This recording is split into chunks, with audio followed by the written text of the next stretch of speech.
Thanks for tuning in to this episode of Once a DJ. If you'd like to support the show, then head to onceadj.com/support to find out how you can help. If you'd like to get in touch with any feedback or suggestions, email onceadjpodcast@gmail.com. Once a DJ is produced by the good people at Remote Control. If you'd like to find out more about working with them, head to remote-ctrl.co.uk. Time for the show.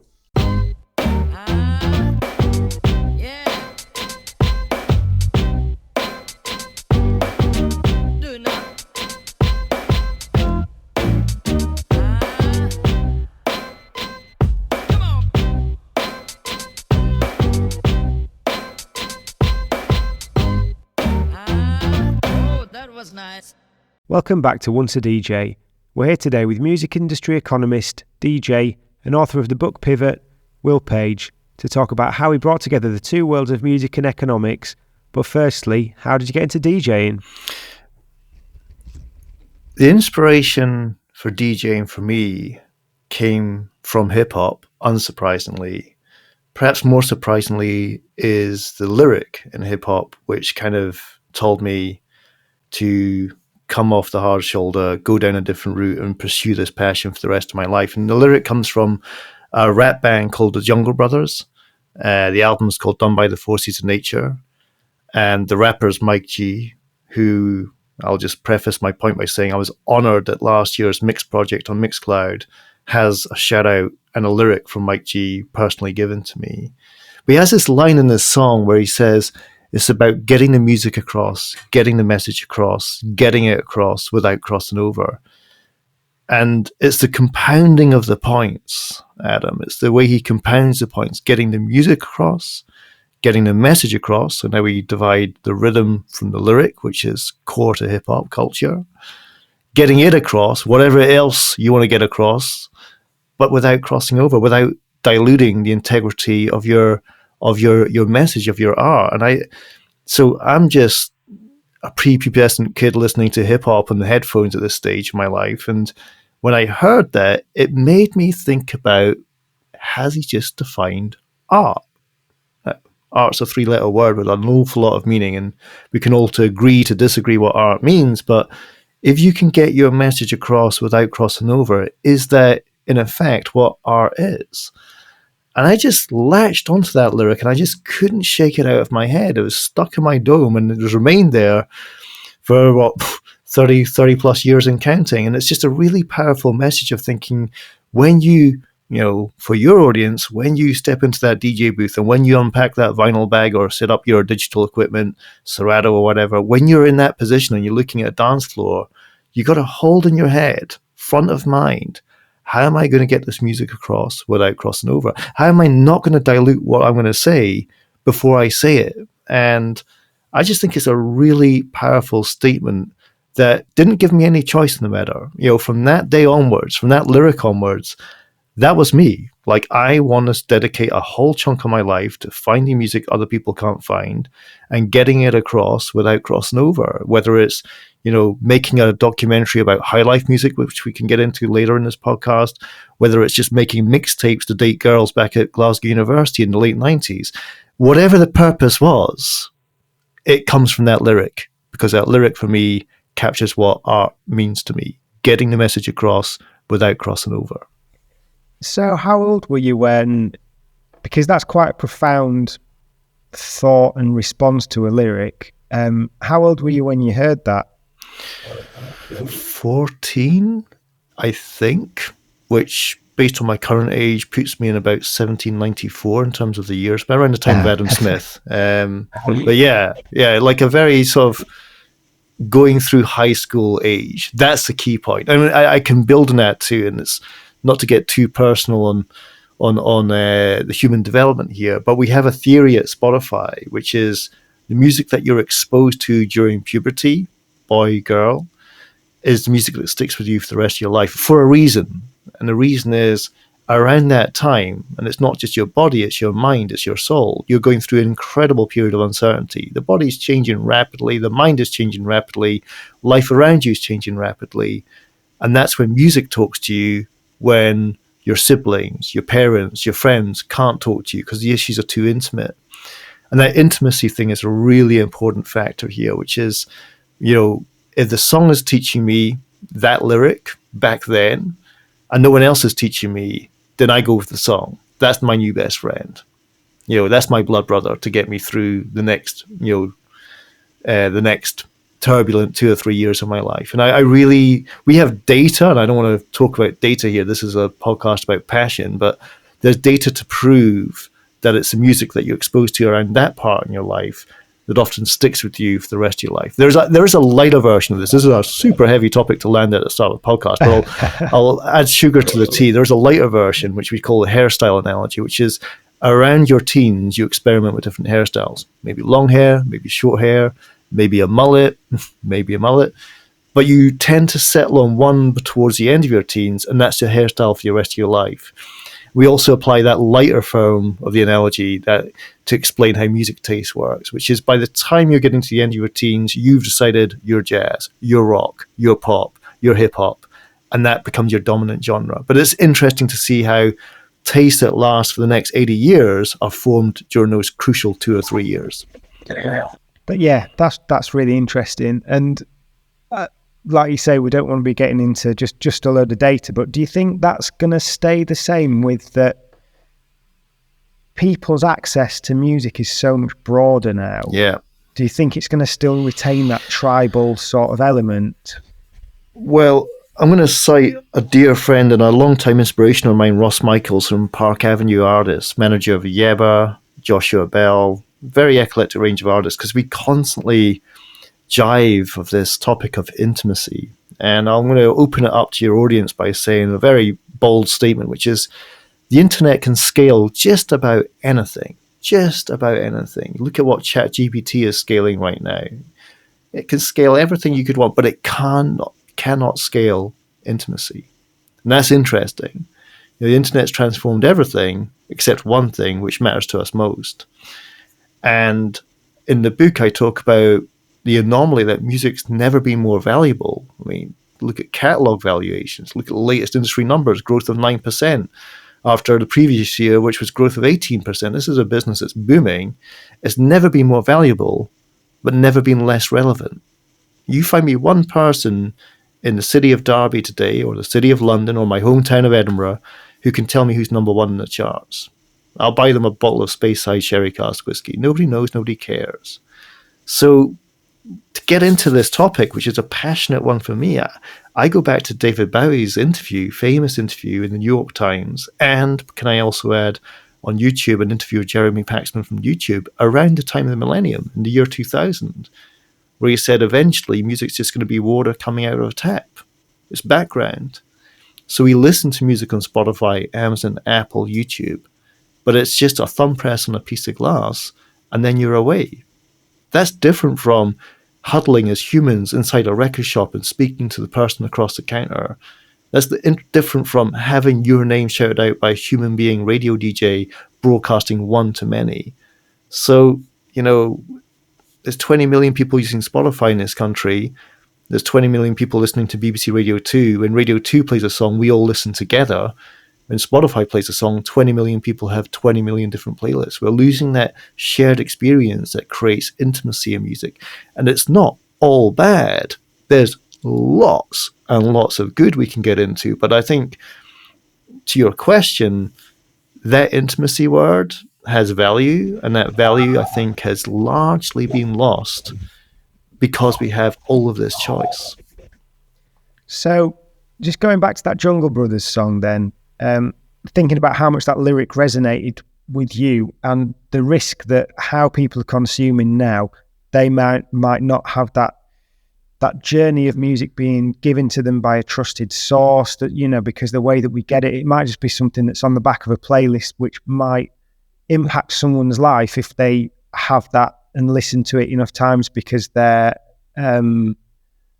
because it's got a preciousness to it, if you like. That might be lost now. So what was the path of you getting that Jungle Brothers?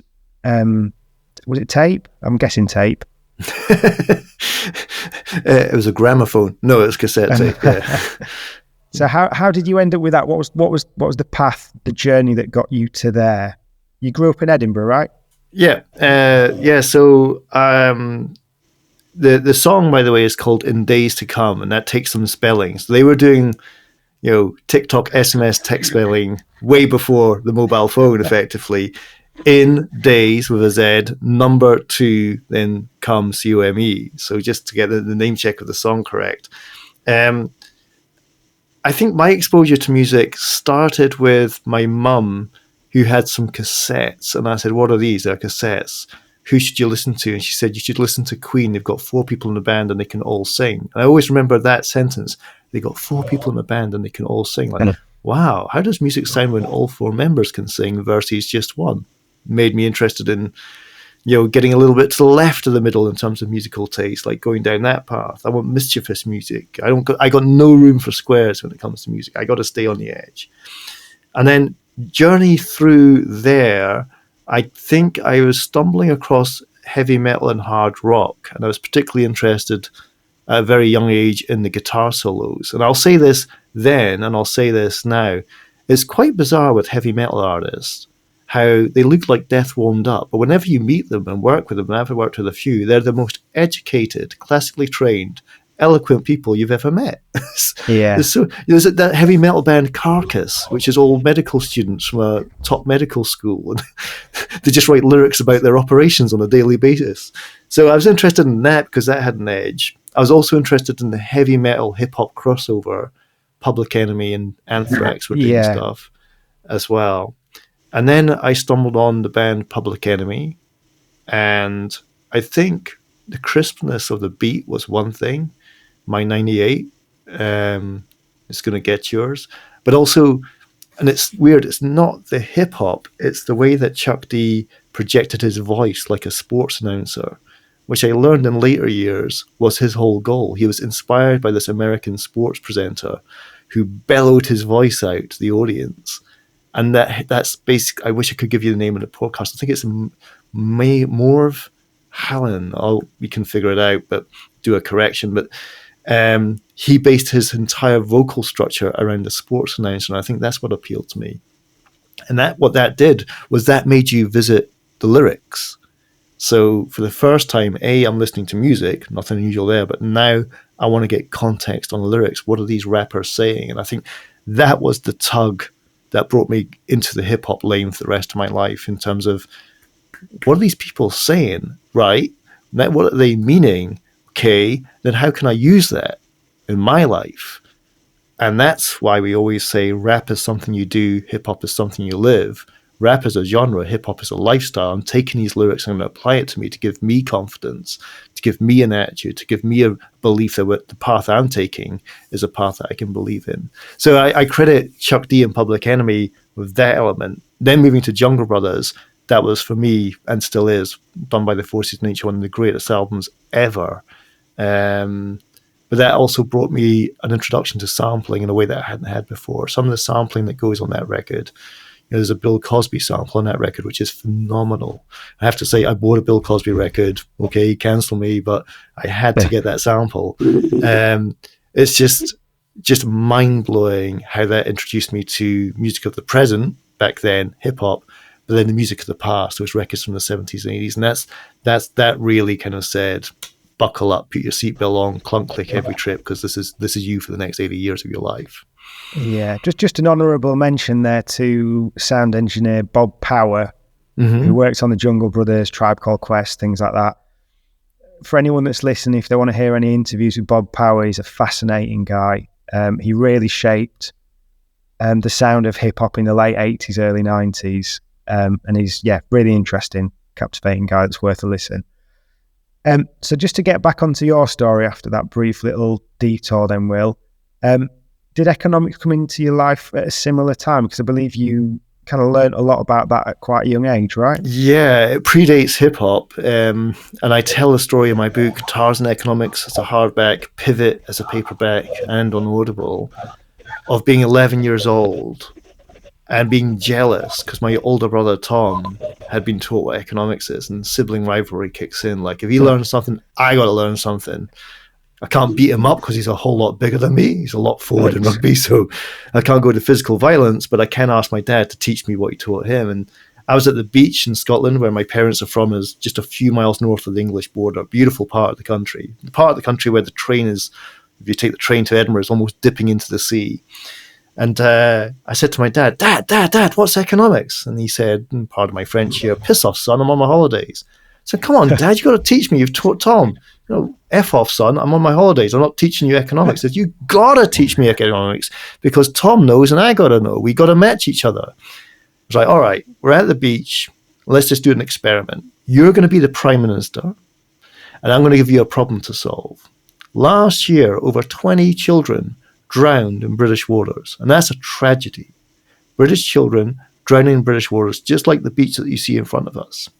And you're going to walk out of number 10 Downing Street, and you're going to stare at grieving parents, angry politicians, and a hostile press, and you've got to come up with a solution. What's your solution? And I'm 11. Let me ask you, Adam, you're not 11. What would be your solution, your political solution, to British kids drowning in British waters? You've caught me off guard there. That's what my dad was trying to do. Because this whole thing is about what's your knee-jerk reaction. Kick it. So my knee-jerk reaction was to make swimming compulsory. I'm an 11-year-old boy. We're at the beach, and I said to my dad, I'll make swimming compulsory. He said, fine. That's politics. Now let's apply some economics, which is only abstraction. It's not about Greek formulas or crazy mathematics. It's can you look at a problem differently to spot a different path forward? Where were the kids, son? They were at the beach, Dad. What were they doing at the beach, son? They were swimming in the sea, Dad. What does that tell you about their ability to swim or not? That meant they could swim, Dad. Why? And my answer went, because kids who can't swim don't go into water. Okay, now let's have a look at your policy. You're going to make swimming compulsory. Will we have more or less children swimming in British water as a result of your policy? We'll have more, Dad. And if 0.001% of them die fatally, will we have more or less deaths as a result of your policy? Penny drops. Dad, we're going to have more. And right there is where I built my passion for economics. I wanted to make the problem better, but my policy, with all best intentions, would have made the problem worse. What we call in economics the unintended consequences. And I almost started crying in front of him, like, how could I have messed up? That's terrible. Like, I'll pollute the sea with more kids, therefore we're going to have more deaths. What's the solution? And he said, well, we could think about a couple of things. Information, knowing where those dangerous species are, and regulation. Perhaps have a flag system so parents and kids know it's a red flag, don't go out. It's a yellow flag, knee-high only. It's a green flag, go for your life and swim as much as you want. These are solutions. Now, that made me comfortable with A, we could solve the problem, but that made me fascinated, and B, I've just uncovered what economics is. It's abstraction. Nothing more, nothing less. Now, then I moved to London in 2006 to become the first ever economist in the music industry. There's never been one before, so I got a blank sheet of paper here, and I told that story to the General Counsel of the Performing Rights Society, a brilliant lawyer by the name of Debbie Stone. She asked a question that you asked, how did you get into economics? And I walked her through the story about being at the beach with my dad, and got to the end and said, I would have made the problem worse despite trying to make the problem better. And she put down her knife and put down her fork and she said, I'd have just banned the kids from swimming. That's why lawyers and economists never see eye to eye. You can't ban children from swimming, Debbie. You have to think about abstracting the problem to work out a better solution. Mine was bad, hers was worse. And by the way, around that time, let's imagine banning the kids from getting music from the internet. It's not that dissimilar. We can get into that topic if you want. But it was just a great example of A, that's what economics is, and B, that's why lawyers and other professions always seem to think differently from us. We're an awkward bunch. We're a square peg and the rest of the world is a round hole. We don't quite fit in, but it gives you a good example of how to think like an economist. Hey guys, I hope you're enjoying One to DJ. I wanted to create a product for the listeners to be able to support the show and for the guests as a token of gratitude for being on. So I've teamed up with Sure Shot Shop to create some One to DJ 45 RPM adapter clamps. These are my weapon of choice as a 45 adapter as they add stability and grip to aid you in any setup. These are available for £25 each plus flat fee postage from onetodj.bigcartel.com. And if you'd like to see the other models you can buy and also customise, check out sureshotshop.com. If you're an avid collector of timeless music on vinyl, but don't have the budget to fork out for those pricey originals, then look no further than Be With Records. From library music to yacht rock, jazz, hip-hop, disco and beyond, Be With lovingly reissue some of the coolest classics. All of their records are carefully remastered and cut to the highest standards to make sure the pressings are of peak audio quality and do justice to the music being released. And something else to note is that they don't do limited runs to drive up resale and hype. If the demand is there, they'll repress, as the focus is the music, not the profit margin. They have flat rate shipping and free UK shipping on orders over £60. And if you head to bewithrecords.com and use the discount code ONCEADJ, all one word, you'll get 10% off your order. So head to bewithrecords.com and level up those crates today. So you were thinking deeply then from a young age about the world, about how things work, trying to make sense of things maybe a bit younger than some kids would be, or in deeper terms than some kids would be. Do you think the Jungle Brothers and that message kind of clicked with you because of the type of ways that you were thinking at that time then? That's a deep question. I think hip-hop as a culture and lyrics that resonate with you in the case of getting the message across without crossing over, I think it gives you a belief that you don't have to behave like sheep. You know, like how sheep move in a field, they move in a flock and they all go together. This flock of sheep, we all go there. What if there's a cliff edge there? It doesn't matter, we're all going there, so we go there anyway. We all go this way. What if there's no grass there? Well, we just go there because we're all going there. And I was always, a bit of a farming background here, thinking about at a very young age how people often behave like sheep. And that upset me. I don't want to behave like a sheep. I want to go where I want to go. I don't care if there's 29 sheep going this way. I want to be the 30th sheep that goes that way. And, you know, take that from a sort of childhood experience in the Scottish borders farming, and you can take that right the way up to the present day in terms of herd-like behavior in the stock market, the tendency for us all to do what everyone else is doing. I just think there's, you know, a large chunk of the population subscribes to that, and there's a small chunk of the population that has a belief in doing things differently, that there's a value to not going with that herd. There's a value to not following that flock, just picking your own direction. There could be some application there. I don't know whether it's a great citation to bring to this part of your conversation for your listeners, but we recently interviewed Sir Peter Bazalgette, who brought Big Brother to the UK, one of the most powerful people in TV creative industries in this country, a brilliant brain. And he's got a book called The Empathy Instinct, and he talks about how as children, as babies, if one baby cries, the other babies cry with them, not because they're upset, because one baby cries. If one girl screams at the Beatles coming on stage in 1965, then all the girls scream at the Beatles, not because they want to scream, because one's screaming. And I'm interested in that contagion thing of herd-like behavior. If somebody is doing something, everyone else does the same thing. Well, fine, but I think hip-hop culture gives you the belief that you don't have to do that thing. You don't have to follow the sheep. You just follow your own path and see where that takes you, and it becomes much more individualistic. So did you have friends around you that you were into hip-hop with, or was it a really individual journey? Very individual. I think you can blame that on the Walkman and headphones, because now you're listening to music no one else has to listen to. So I think it's your space. And hip-hop on headphones is quite a phenomenal genre anyway. You hear so much more, especially with bands like Jungle Brothers, Public Enemy, Tribe Called Quest. And that sample culture, that was made for headphones too. So I think very, very unique in terms of it's your journey, it's your lyrics. It's back to that word intimacy. It's music as intimacy is for you and the song and not for anyone else. Yeah, I think there's something really special as well about the journey of discovery of music. Like, it's something I really like about buying vinyl. Buying vinyl from second-hand places specifically is that, and particularly when it's not arranged into genre, it can be a blessing or it can be a curse. If it's interesting stuff that's not arranged into genre, then you just never know what you're going to look at and go, that's a bit interesting. You maybe have a little Google about it or see who's playing on it, things like that. And you find stuff you just wouldn't end up finding otherwise.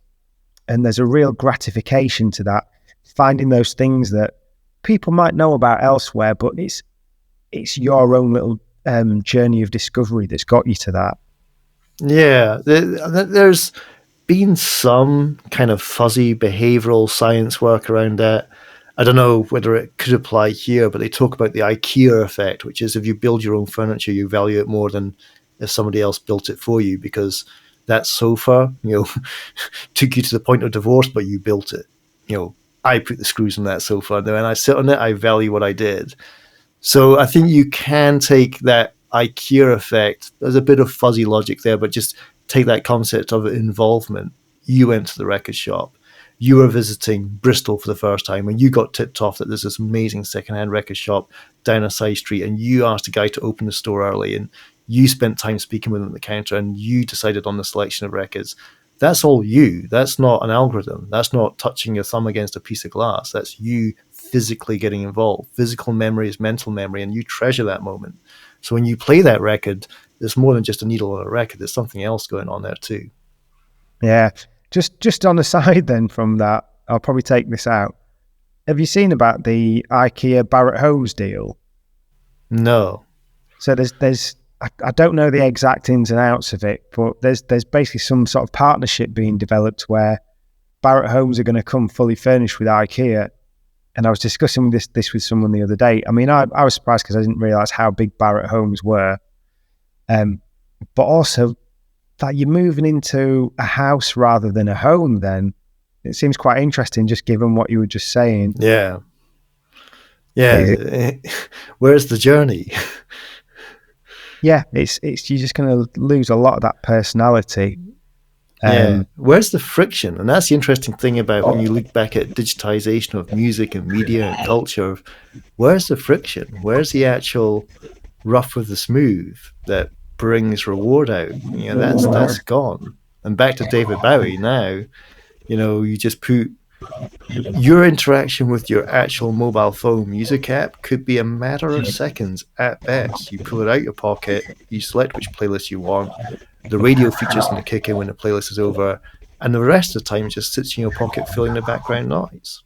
Are you looking at your screen? No. That's the crazy thing is consumption's up, but intimacy is down. Where's the story about that certain song? How you found it, To the credit, you are getting things like lyrics on Apple and Spotify and other apps too. That's helpful. You are getting more context. The Apple Music Classical app just try to do a bit more like that as well. But that's all still behind a piece of glass, which for the large part is stuck in your pocket, or you're using another app whilst listening. It's not you reading the liner notes of a record. It's not you opening a gatefold sleeve and appreciating the art. That bit's. Yeah, you can't price what's priceless, and that bit really is an example of priceless. Yeah, definitely. So just going back to your journey then, from being 14, then how did you develop the DJing? Yeah, so I then, using cassette tapes, started getting into mixtape culture, and have still got, and moved into a new house recently, and I found that we still have in the larder the double-deck cassette tape Akai system, which, boy, did I bust the ass out of that thing in terms of all the techniques of stopping and starting, and learning that Public Enemy actually built some of their records by just stopping, starting cassette tapes as well. Quite crazy. So, yeah, getting to there, and then I thought, well, I want to do mixtapes for people I really, really value, or I really, really want to date, and got into ordering the mixes, then providing liner notes with them, explaining why this song is going to work with the song that follows. And it's like notorious for it. Like at Glasgow University, I was knocking out 160 of these and just flooding the market. Like there's a lot of people who studied in Glasgow during those years who has a mixtape from myself. It's remarkable, but I did it at scale, and the liner notes are really important because I was trying to get the message across without crossing over.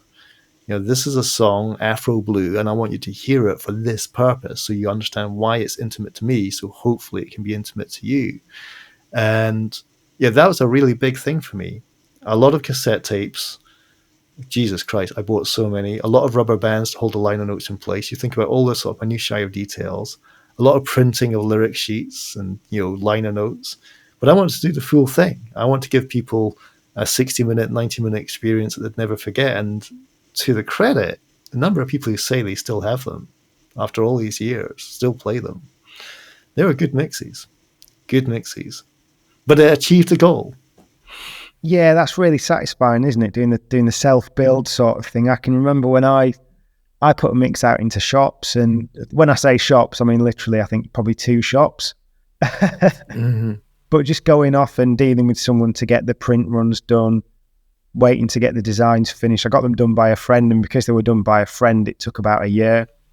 That's the downside of getting freebies. I found that was a pretty good lesson in that. And yeah, you learn so much from that process, and it's really satisfying when you've got that thing at the end of it. Say if you've got it en masse and you go, I've made that. That's all me. Was it always just mixtapes then, or did you start to DJ out? So DJing out really began, I put a pin on it. So in my second last year at Glasgow University, I stayed really close to a place called Ashton Lane, which is a lovely street in the west end of Glasgow where lots of restaurants, bars, and there's a big DJ culture there as well. And there was a pub called the Anushka, I think it was, which had an upstairs area with a DJ booth. And I was watching the DJs play there and seeing what they were doing. I was thinking, well, you need a lot of confidence to DJ. It looks easy. It ain't. You know this better than anyone. But I was watching what the DJs were doing, and I just felt I could do a better job. And I said, give me a slot. And I remember I got my first DJ slot there, and there was a track called the Funky Lowlives that I played, which is a CK Man beat reworked. It's a 12-inch. And I dropped that track at the point when everyone was, planning to get their last round before going out to the nightclubs, sub-club, places like that. You get that energy in the dance floor. This is a sit-down bar, and I played that track, and the place just went ballistic. And by the end of it, we're talking people, when I say dancing on tables, I genuinely mean dancing on tables and stools. The track just elevated everybody up, this big thumping bass drum beat, and this rolling, hypnotic West African, Ghanaian sound. And there was just a queue of people saying, what is that record? What is that record? And I got sent that record from Germany, so you couldn't buy it anywhere. So extra kudos, you got a record no one else can buy. And I thought, well, that as first-time rookie efforts go to break your DJ virginity, well, I want to get laid again. This is for me. So I was just thrilled to see that everybody was leaving that bar in Ashton Lane, humming, thumping out that this bass drum in the Funky Lowlives track from CK Man. And it's like, right, this is for me. This is for me. I want a residency. Every Wednesday, I want to take this place and do exactly what I did tonight. Got the residency and then started building up there with very sort of intimate bookings, but one-off bookings. Not a working DJ per se, but more like a special event DJ. If there's an event which I felt I could take on, I would take it on as well. And started building a reputation with mixtapes on one side, with Ashton Lane on the other side, and started building it out from there. That was the foundations. So at that time, were you glad to be doing it like that without the fixed residency, or were you chasing a residency? I wasn't chasing the residency. It was I was a dedicated student, so I wanted to balance work and studies. Yeah. And you got to be careful. Coming home at 4 a.m. and then going to a lecture at 10 ain't going to work. Not even at that university, and that was a party town. But I wanted to balance it off. I would take really unique gigs. I remember one, come home for Edinburgh Festival every August. I remember one thing I did for an Australian dance group called Legs on the Wall. So they were like a physical acrobatic dance company. Guys standing on women's shoulders, standing on guys' shoulders, standing on women's shoulders. It was incredible. And one of the women in it was pregnant as well, visibly pregnant. So she's got a baby coming, and she's standing on people's shoulders. So you could focus on the dance, but you're also focusing on her circumstance. And they were a crazy party. I remember DJ'd at their finishing party at the Edinburgh Festival, and to say that they were taking a lot of Colombian exports was an understatement. But I remember I DJ'd there in this beautiful Georgian Newtown house. This was huge, bigger than a nightclub. So when I say a house, I mean a Georgian house that was bigger than a nightclub on the third floor. And this, a couple started making out in the middle of the dance floor. This party got so wild. And the woman who was dating the guy who was making it walked into the dance floor and she jumped out of the window in shock.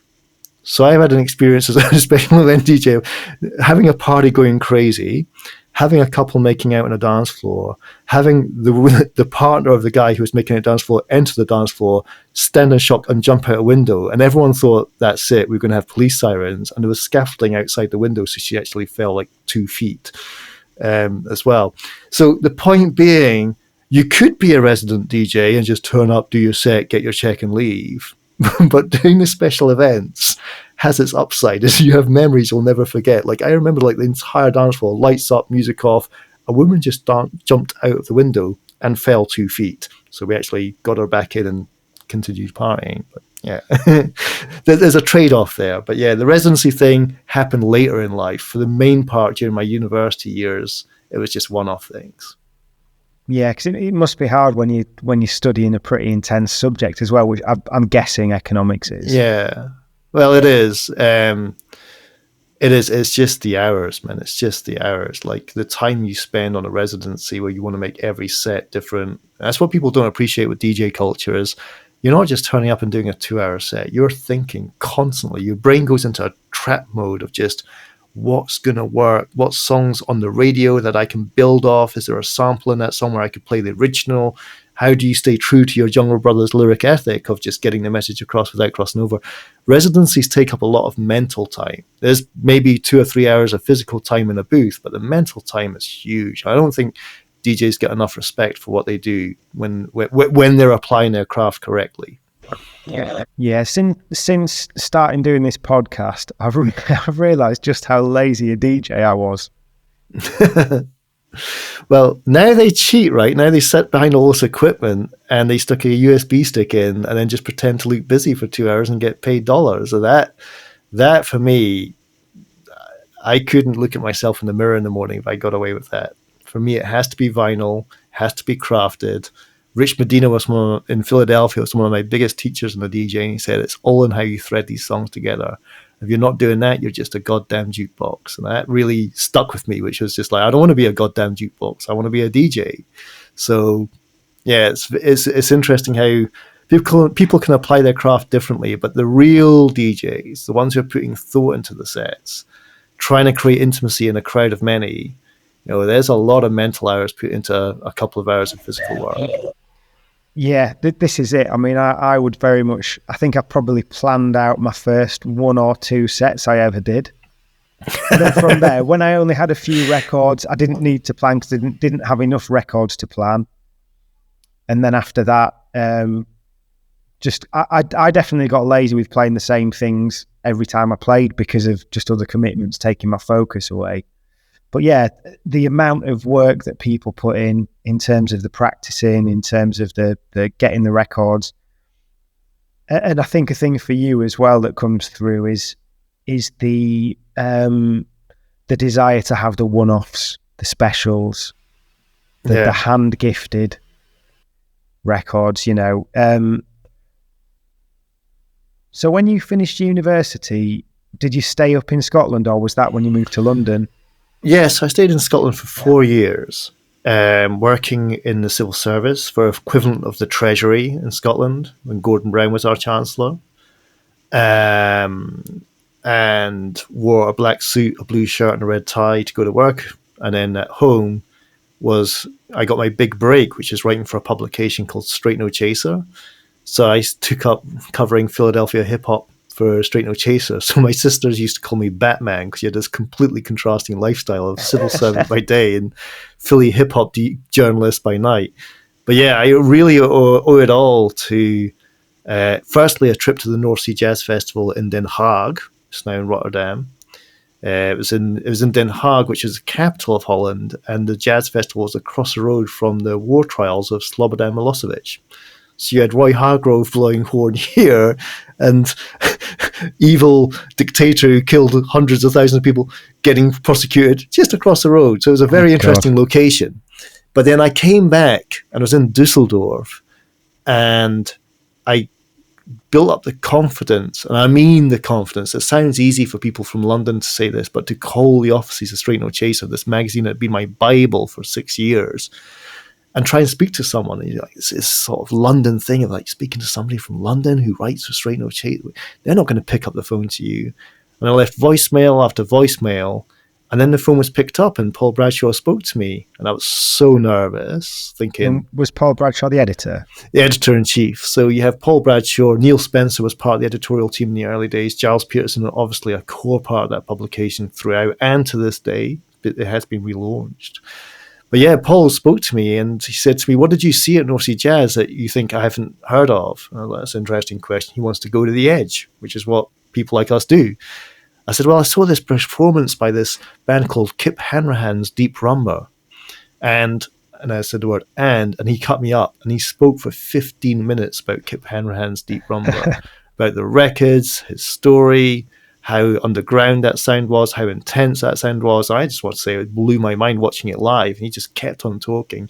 He said, 650 words. I was like, what do you mean? He said, you're going to write for Straight No Chaser. So I got Undercurrent, 650 words to cover the North Sea Jazz Festival in the publication, which was insane to get that done. Came out with an issue with Ursula Rucker on the cover, beautiful cover. I mean, the design of Chaser was as good as the words. The design was phenomenal. And I got the Undercurrent section. That was, for me, the door opening moment. You know, I've been knocking on doors, but finally one had opened. And I could say to somebody, I'm not just a DJ or a music lover. I'm doing something. I'm getting the message across in written form without crossing over in written form. So what was your background in writing before that then? Because there's obviously having the knowledge of the music. None, and I couldn't write. I asked a lot of people to help write that 650 words, I can tell you. I even credit Alison Dexter, who was a Cambridge graduate that I kind of got to know a bit. And I was like, can you help me write? Because I can't write. I've been given a chance to write. So yeah, just to be clear, learning how to write was a pretty steep curve when you're writing for a publication where street language is so prevalent like Chaser.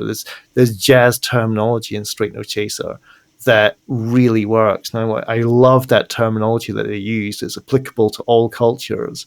And you can still see many of the phrases that they gave life to, being used today. And I needed a lot of help to learn how to write, how to structure. Yeah, I mean, you've kept on with that given. Is it 2 books you've done? Well, it's 1 book, but I will say that, hop, skip, jump to the book briefly here. When I got my book advance and I realised I was going to step down and go full time into book writing mode and sit in the British Library staring at paragraphs that won't grow, there's 1 book for your audience, which for me got me out of a cul-de-sac, dug me out of a rut. And it's William Zinser, Zinser, a Yale academic who spent 50, 60 years of his life teaching people how to write. And the book is called On Writing Well. White cover, blue letters, On Writing Well by William Zinser. And that book, it took me like 3 days to read it because it just felt like finally I found someone out there in the ether who's going to open my head and pile in knowledge about writing and close my head again. I just battered through it. And the chapter on clutter, when you realize how much clutter is in language, how a sentence with 25 words could be a sentence with 9 words and still have more meaning. Incredible. I couldn't recommend it enough. And I've bought it for so many people who have said to me, Will, you've inspired me to write a book. And I just buy them that and say, before you write, you got to read, and you've got to read this. So yeah, learning how to write and you don't learn, you're always learning how to write. It's a never-ending journey. But yeah, from Straight No Chaser in 2001-2 all the way up to writing a book in 2019-20. Yeah, it's a craft that I didn't have, and I'm glad I've got a little bit of it. But I'm so grateful to the copy editors, people who write for The Atlantic, and boy, they can write, or The New Yorker. These essayists, they're just incredible what they can do with words. Yeah, it's interesting what you're saying about clutter in that book, because when I was studying academically, I always struggled to reach word counts. Mm-hmm. I'd maybe get to 70% and then really, really struggle to to reach that minimum. And then when you get into the real world, people want you to be as concise as possible. So it's quite strange. You get taught in the opposite way to what actually works in the real world. Yeah, if you can say it in a paragraph, say it in a paragraph. Look at Twitter and the character count there. That's conditioned our brains to, in terms of attention spans, what we're able to take in.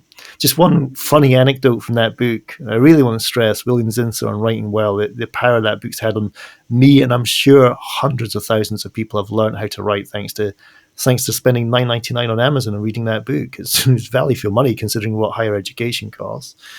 But he has this thing in one of the chapters where he says, a lot of writers get confused who they're writing for. Are they writing in the first person, in the third person, from an observational stance, from an anecdotal stance? How do I write this paragraph, this sentence, this chapter when I don't know who I'm writing for? And he says, stop. You're writing, so write for yourself. And he does it in a way that really makes you confident. It's like, it's my story and I'm going to tell it. Stop this third person nonsense. You tell a story. And he said, not enough people these days have the bravery to start a paragraph with the words, I'll never forget the time that. And that just jumped out at me like, wow, I'll never forget the time that. If I'm trying to win Adam Dow's attention and I begin a paragraph with, I'll never forget the time that, he's going to pay attention because it's I'll never, which is precedent, ever, to stress, forget, so we have memory, the time, which we have an event. In the space of 8 words, I've got you all by the palm of my hand. I thought it was incredible. So then I sit in the British Library, standard routine, sitting there on your own with your laptop and your notes and your books. And I started writing, and you vomit words when you're writing a book. And I vomited about 3,000 words, and every fucking paragraph began with words, I'll never forget the time that.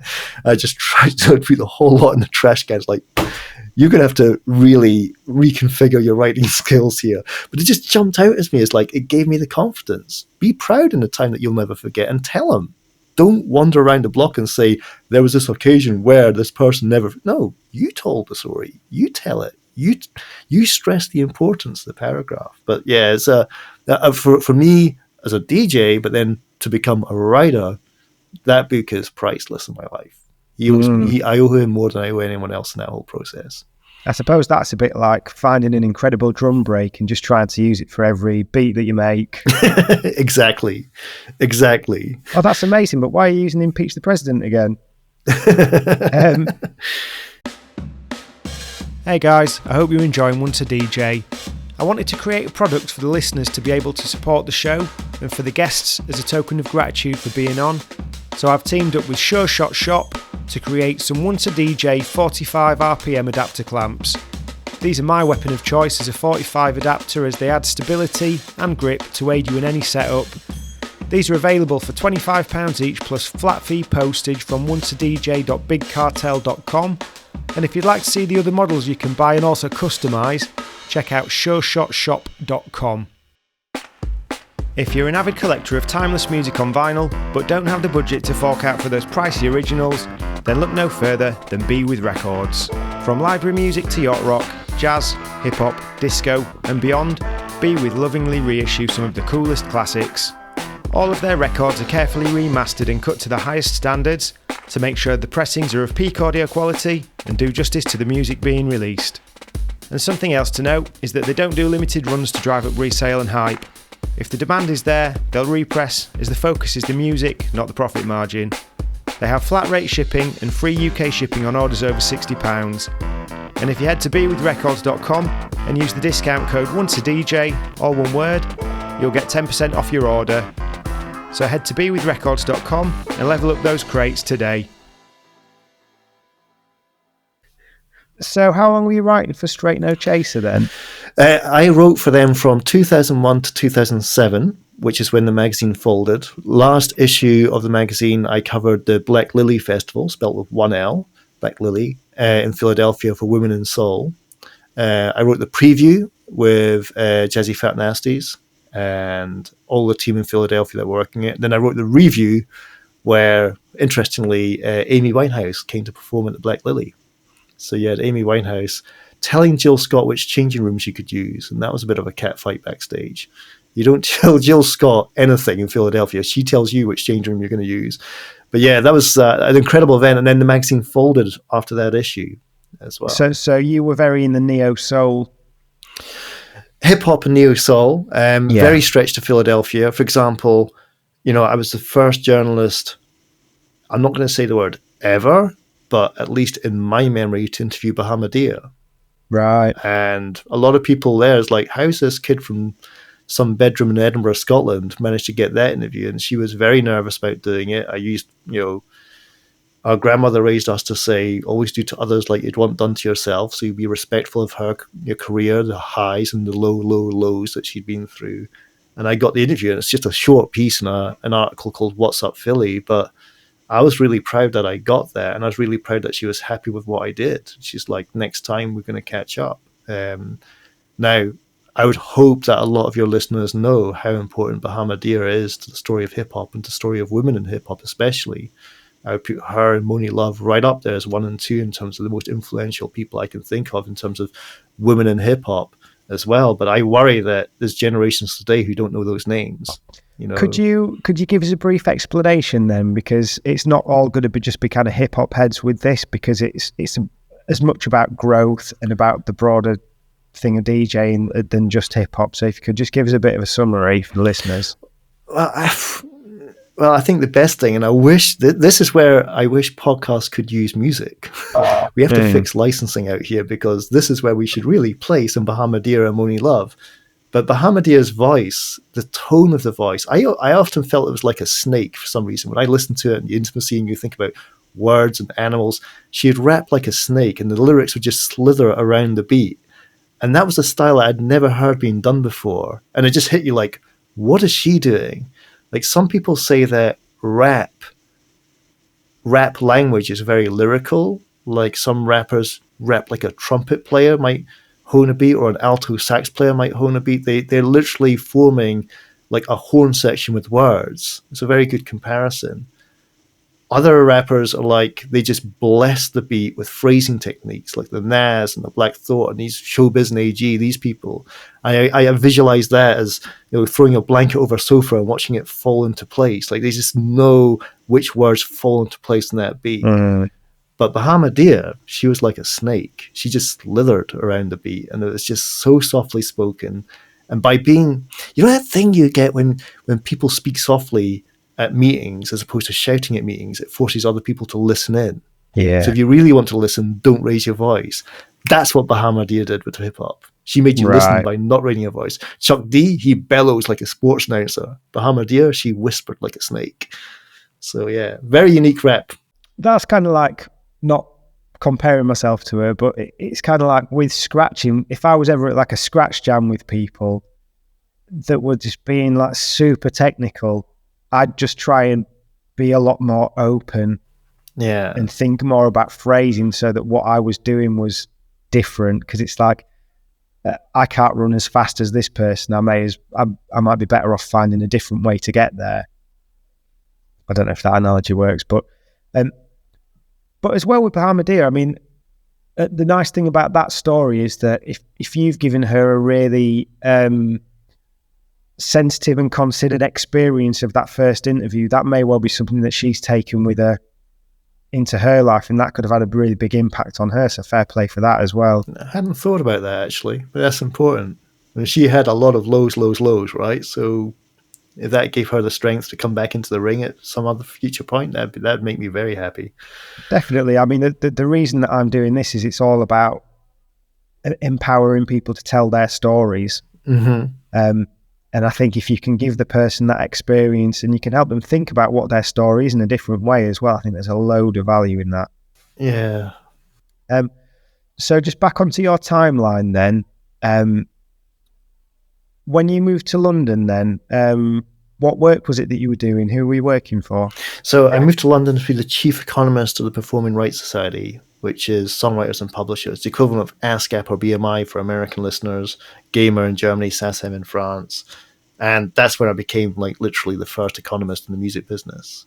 So, you have no guidance as to what's been required because it's never been done before. So the last sentence of my book, Tarzan Economics, Pivot as a paperback, says, don't wait for your job description, create your job description. Yeah. And that's literally what I did to move to London and become a music industry economist. I created it. I was like, your business is falling off a cliff due to piracy. We could literally be closing the music industry in a few years' time at this rate. We were spending millions on litigation. We were losing billions in revenues. And it's been run by lawyers. And I want to be the first economist to suggest that we do things differently. And this is what I want to do. So here's my job description. Now you hire me. And I got it. So you approached them? 100%. That's amazing. I didn't just approach them. Just to cut a long story short, I got on a 35 bus in Edinburgh to leave work after doing local income tax reform, the most boring area of the civil service possible. And I found a Financial Times on the bus, and we still keep the actual article here in the house. And the article is written by a guy called Adam Singer, the chief executive of the PRS at the time. And the headline said, "Digital Ants Wreck the Music Industry's Picnic." And I read it, and I thought, wow, I finally found a CEO who's thinking like I'm thinking. Usually the CEOs haven't got a clue what they're doing. This one does. And there's a few mistakes in the article. And my dad said to me, never be shy approaching anyone, because the worst they can tell you to do is to back off, or slightly vulgar words to that effect. So I wrote him a letter. I sat in a pub in Edinburgh with my friend, and he helped me write the letter to say, this is a great article, but I've got some problems with some of the arguments you've made. They seem a bit back to front. Sent the letter off. And 3 days later, on the central switchboard of the civil service in Scotland, this call came in saying, we have Adam Singer on the phone for you. I crapped my pants. Like, oh my God, I'm about to speak to a CEO of somebody in the music industry based in London. What will he say? The first thing he said to me was to thank me for the corrections because he's dyslexic. He said, when you have an increase in supply, the barriers to entry fall. I said, no. I know what your point is, but you have to do it the other way around. When barriers to entries fall, then you can have an increase in supply. The first thing he says was, I'm dyslexic, so these are great corrections for me. Should I use this speech again? Well, I'm gulping at this point. Second thing he said is, come to London on the 20th of April. I want to speak to you. And he put me in a meeting room for an entire day and threw questions at me about the music industry, which I knew nothing about. One quick example, and I'll wrap it up. He said, Will, how would you price a music catalogue? I got no effing idea how to price a music catalogue. What I do know about is auction design. So I said, well, what I would do is, we're trying to discover a price here. Price discovery is auction design. I've designed an auction. Tell me about auction design. Well, you can have a ascending price auction like we have in Britain. If you look at how they sell fish in Israel or flowers in Amsterdam, you can have a descending price auction where you start at the top and work backwards. First in gets first out. Or if you look at how Google are selling adverts, back then, you had a Vickery auction design, which is a second price sealed bid auction to ensure the bidder. Anyone who wins an auction is a sucker because nobody else is willing to pay as much as them for the good, right? So talk to him about auction design for like 40 minutes. He's like, in 70 years, I don't think this industry's ever considered auction design for pricing music catalogues. Next question. The whole day was like that. Left completely frazzled, like white in the face frazzled. Went back to Scotland. My sister was saying to me, don't get your hopes up. You keep on getting turned down. And the following Monday after that weekend, they called me up and said, let's make you the chief economist at PRS. Had I not picked up that article in a Financial Times on a 35 bus in Edinburgh, I would not be here now. But then also it's that hustle, that hustle that you had to approach them. Do you think knocking every door possible? I got 1,000 no's before I got a yo. And that's such a thing that's true to being a DJ as well. Going into bars, for example, going up to people, do you want to buy this tape? It's something that we do. Yeah, because there's no recruitment process in DJing, is there really? So you've got to make these opportunities for yourself, knowing when to do things for free, knowing when to not, knowing what the other value is around it. These are such common threads in all of these conversations. What was the work-life balance like then when you were doing that job? Because that's I'm guessing a high-pressure job and a new job, so there's no kind of protocol or process for you to necessarily follow. You could have a rocking good time and get paid for it. and add on top, coming to London and taking on that role, we actually had a residency. That's when I ran our first residency. Crazy story. In Scotland, you speak to people in public transport. In England, you don't. Yeah. So in Scotland, public transport is a place to commute. In Scotland, you speak to people in gents' toilets. In England, you don't. In Scotland, you speak to everyone all the time. It's a much more yakking culture than it is down here. My first time coming home, I was on a 55 bus going out to Hackney, Clapton, where my first awful flat was before getting the accommodation situation sorted. And this Rastafarian gets on the top deck of the bus carrying an instrument. And I said to him, "Is that a guitar or a bass?" He said, "It's a bass, man." I said, "Okay, so it's a bass. What type of music are you playing?" He said, "Roots reggae." I was like, "Hey, let me try and sort of picture what sort of roots reggae you're describing." And I was talking about, some roots reggae artists I'd worked with and African artists I was interested in. He said, "So you know the High Life?" He said, "Yeah." I said, "Well, come to Passing Clouds, which is on Clapton's High Street, and come and see this night we have called the Afro Spot." So I gave him my phone number after seeing the show on the back of a bus ticket. And he called me up like months later saying, "Sorry, I split up with my girlfriend. I got all my stuff back and I found your phone number." I was like, "Great. Well, I saw you perform." It wasn't Passing Clouds. I saw him perform at the Camden Jazz Cafe. And I said, "Well, I'm going to get you to play at North Sea Jazz." And I got the band booked for the following year's North Sea Jazz Festival. The 2007 North Sea Jazz Festival, a band called the Soothsayers with Kajovi Kush on bass played in front of 15,000 people at North Sea Jazz, thanks to bumping into him on a 55 bus in Hackney. I was like, wow. Then we started the Afro Spot nightclub in Passing Clouds last Saturday of the month. 11-piece West African band, 99% West African audience, a tall, pale, skinny Scottish white DJ on decks, playing music from that era. And just to show you what made that club unique, I would play a song called Mama Don't Cry by the Afrobeat All-Stars. And the drummer, Kofi Avivo, would come over to the booth and say, "What record are you playing there?" And I'd show him the record. He'd say, "There I am." And he'd show me where he is in the credits. So a lot of the high life West African musicians from the 70s and early 80s, who then migrated under Thatcher's Britain to London soon after, were the musicians playing at our clubs. So the DJ was playing the vinyl of the musicians who were on stage. That was crazy. And we took high life to the next level because there was points where there was 4 high life clubs happening in East London on the same night and they were all selling out. You're just like, this club's going to be dead. We've got a clash in the booking. Some bozos put us up against a neighbouring club doing a similar groove, and they all had queues around the block. And then to wrap that up, then we made a documentary. So your audience can go to, and we can link it to your show, Black Stars of High Life. If you Google those words, you'll find a 27-minute documentary about the rise, fall, and resurgence in high life globally. And we interviewed them all. We have CK Man, he's passed away. We have Ebo Taylor, who's still with us. We had Bessie Simmons. We had them all.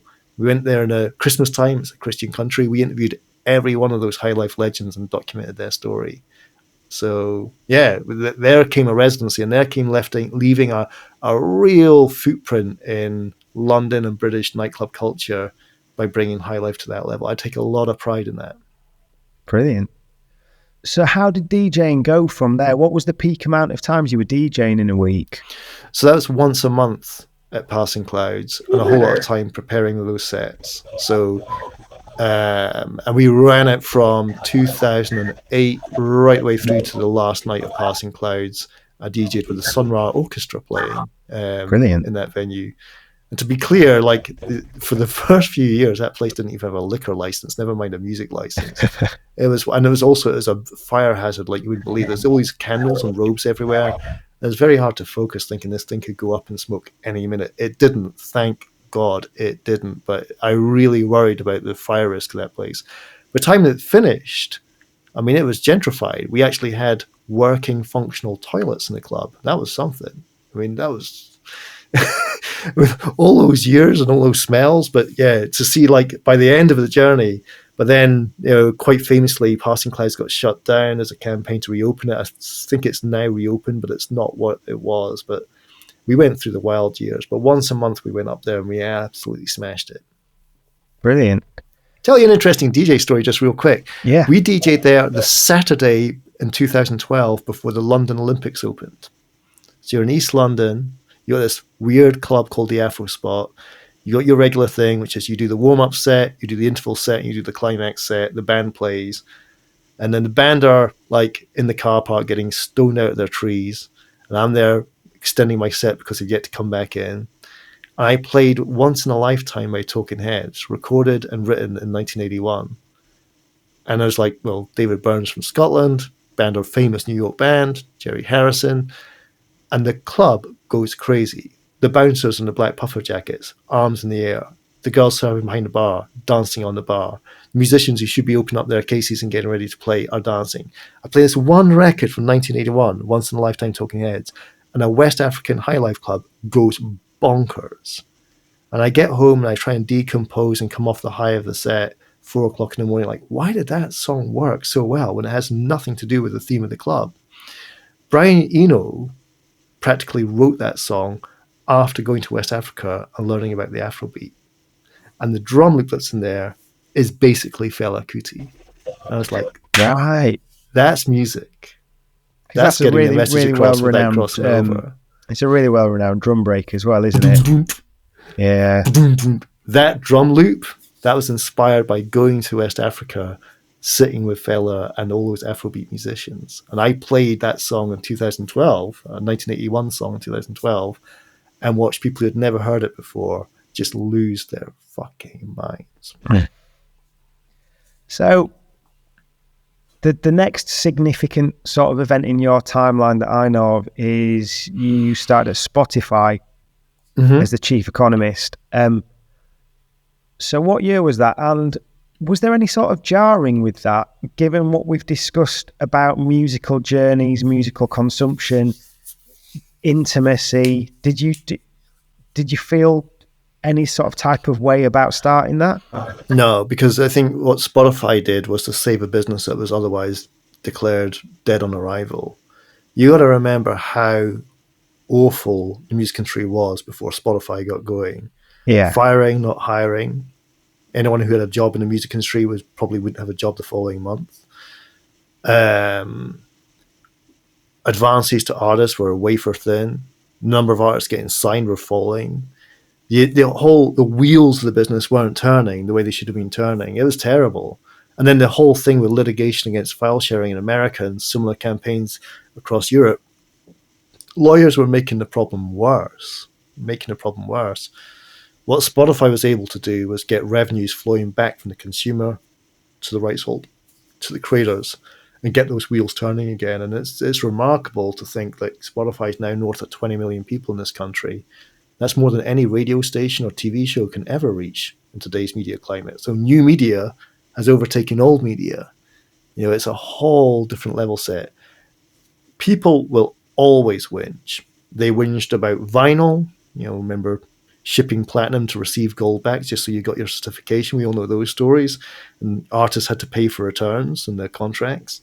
They complained about cassettes with production costs and damage and repair. They complained about CDs with postage and packaging distributions being deducted against their royalties. They complained about downloads because you could buy one or two downloads instead of buying the whole album. The download market could have done more harm than piracy did to music revenues when you think about that. They complained about piracy and they complained about streaming. So all the concerns that you have about the music industry do need historical context. This is a business that is addicted to whinging, and they'll whinge about anything. Yeah, because that touches on my next point. And this must be like a broken record thing for you. The thing that gets, and I'm sure you know what's coming. Here it comes on the horizon. I can see the eyes going. Yeah. So obviously the thing that I'd love to hear your insight on is the money that people receive per play on Spotify.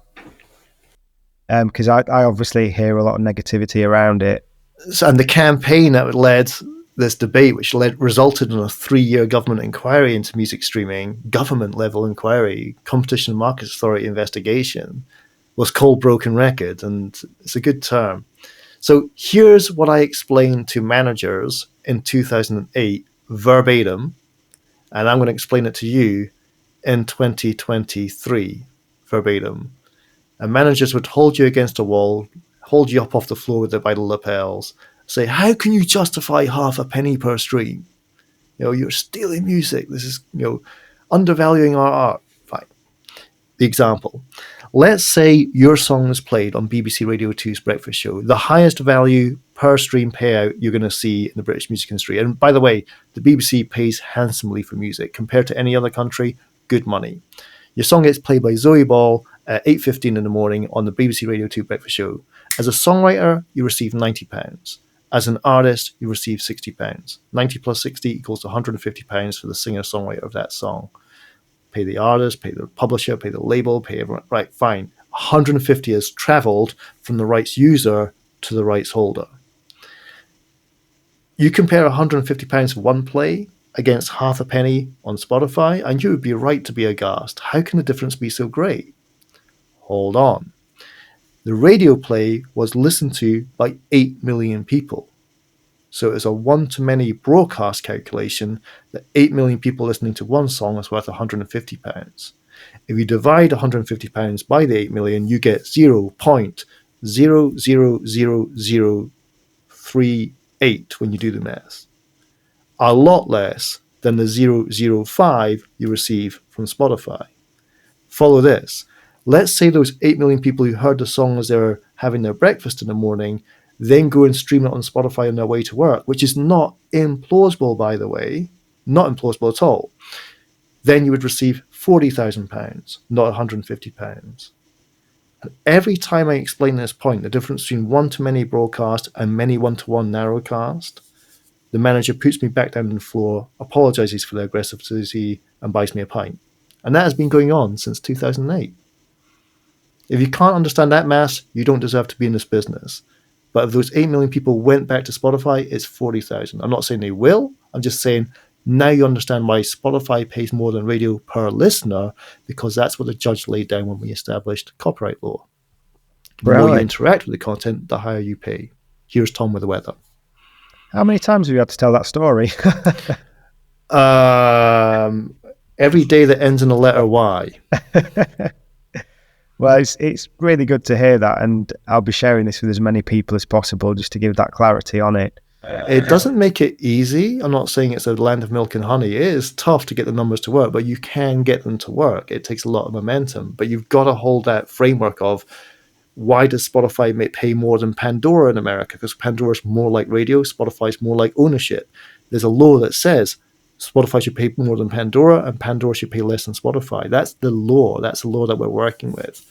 So, yeah, it doesn't make it any easier than selling downloads instead of albums. It doesn't make it any easier than selling CDs with postage and packaging, distribution, deduction costs coming off the top. It's not easy, but there's a lot of artists making it work now. A lot more artists. Used to be a very closed-door club. Used to be a top 40. Now we talk about a top 40,000. Yeah, I guess it's just a very different dispersion. Yeah. Of the money. And education is key, and I credit a dear friend and colleague back at Spotify, Brian Johnson, and Mark Williamson, who has a company called Rostr, R-O-S-T-R. Those two quickly saw what I brought to the table and said, you're going to be busy. And Mark and Brian just took me on a roadshow just addressing managers, artists, again and again and again. Here's the tools, Brian would explain, here's the vision, Mark would explain, and here's the economics, Will would explain. So these people would leave the room after doing things like verifying their Spotify account on their laptops. They hadn't done that before. They'd bitch and whinge about us and threaten us, but they hadn't bothered to verify their artist account so we could help them. And it's just education. At the PRS, just draw a parallel here.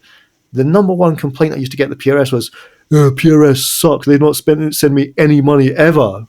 And the first question I would ask is, have you joined? Yeah. And more often than not, they say, I couldn't be bothered with the paperwork.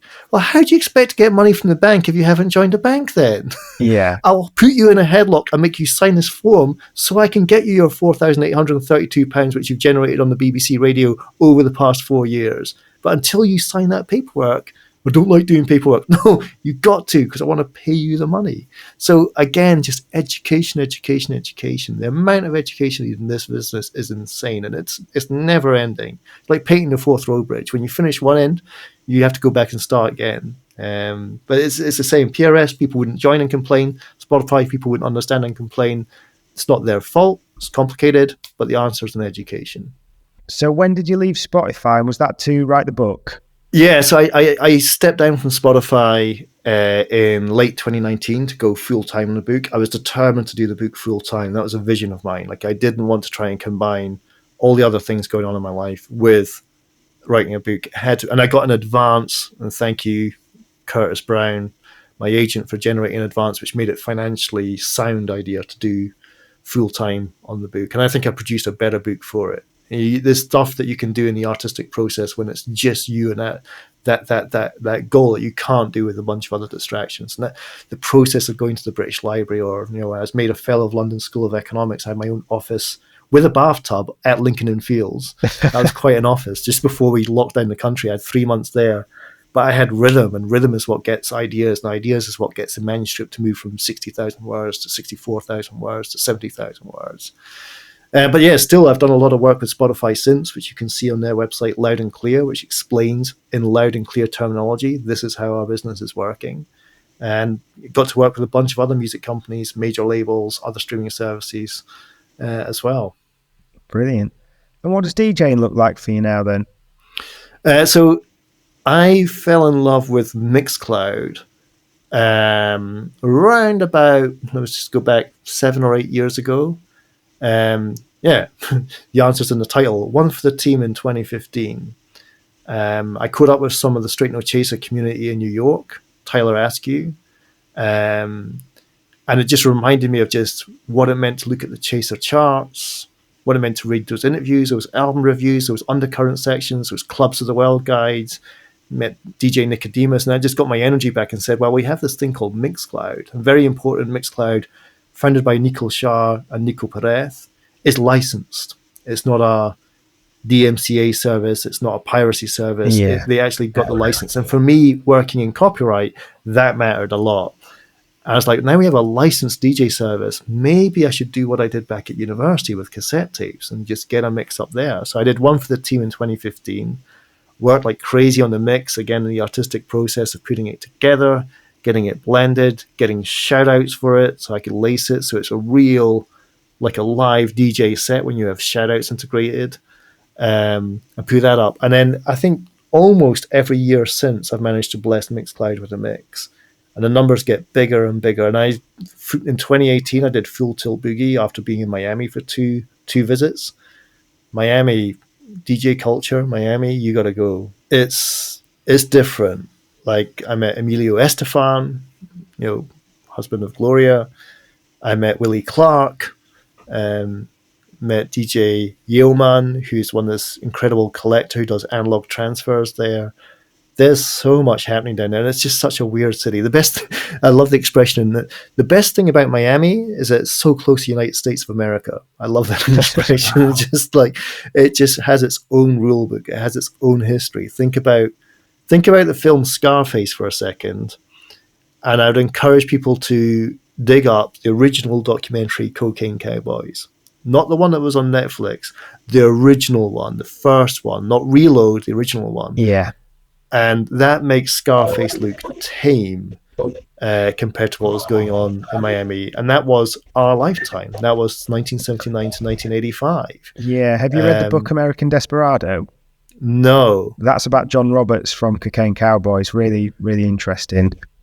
Yeah, and I've heard that John Frankenheimer or someone, the team that were involved in Top Gun, are actually looking to make a movie around the documentary. I did my first ever review on IMDb about that because I just wanted people to get the message across without crossing over. Understand that when you go to Miami and you want to understand music, you need to understand that element of history there that goes with it. But the Full Tilt Boogie set was just for me to get Jimmy Bohorn, a shout out from Jimmy Bohorn. DJs have played Spank for years. I had Get Happy and Dance Across the Floor. His song was sampled by Stereo MCs for Connected. Do You Want to Be My Lover? His role in our music in Britain is huge. I had a shout out from Harry Casey from Casey and the Sunshine Band, playing 2 of his tracks. I don't think Barack Obama's got shout out from Casey and the Sunshine Band. I have. I just dug deep, and I had to licensed tracks for that mix as well, where I really wanted to honor the copyright and get these songs heard by a wider audience. That hit 40,000. And it's just, I don't know, Mixcloud just allows you to do what you love at scale, but it's intimate. God, it could have a better social interface. I'm now on SoundCloud as well, which I think does do a better social interface. But yeah, you're getting the message across without crossing over. And I don't have to buy cassette tapes or print out liner notes to go with it. So it's what's not to like. That's brilliant. That's a lovely way to round things off. So just before we go then, because I'm mindful of your time, have you got any key pieces of advice for anyone that's looking to start DJing? If you're starting out, learn your history. I mean, real history. It's fraught with problems and tensions, but the Ken Burns documentary about jazz, it's 12 hours. That could be 2 long-haul flights there and back to consume. But to start learning about not just the story of New Orleans, which, as we know, where jazz began, the role of Creoles, who are middle-class, classically trained musicians who overnight joined the African-American community. That frustration led to the celebration. But, to learn about Kansas City, I really stress there's these moments in musical history. Your next guest will pick another one. Your next guest after that will pick another one. If I was to pick on one about learning the history before you get into DJing, get to Kansas. It all went down there. Tom Pendergast, the mayor, staunch Catholic, rich Catholic values. For his family, couldn't give a flying F-U-C-K what happened downtown Kansas. And all the circuses that would travel across America, these musicians would get to Kansas and realize there's liquor, there's hookers, there's jazz, there's parties. And they wouldn't get back on the circus bus. Count Basie, my hero, he kicked it off in Kansas. Bird, Charlie Parker, Billie Holiday, Lester, they were all in Kansas. So I think the beautiful thing about trying to work out how to break music in the future, the beautiful thing about learning about your past, is you'll find these moments in history which no fictional writer could have written the story of Kansas. Ditto many, many other stories. The New York punk scene, if you want to go down that path. The LA hip-hop scene, if you want to go down that path. But if you look at Kansas and you understand what got bubbling in that city and how that story hasn't been told, it gives you an energy to say, well, I want to tell stories. I want people to hear stuff they wouldn't have heard otherwise. I want to get the message across without crossing over. Brilliant. Right, Will Page, thank you very much for your time. Thanks for sharing your story. Appreciate yours. Thank you. Thanks. Take care. Thanks for tuning in to this episode of Once a DJ. If you'd like to support the show, then head to onceadj.com/support to find out how you can help. If you'd like to get in touch with any feedback or suggestions, email onceadjpodcast@gmail.com. Once a DJ is produced by the good people at Remote Control. If you'd like to find out more about working with them, head to remote-ctrl.co.uk.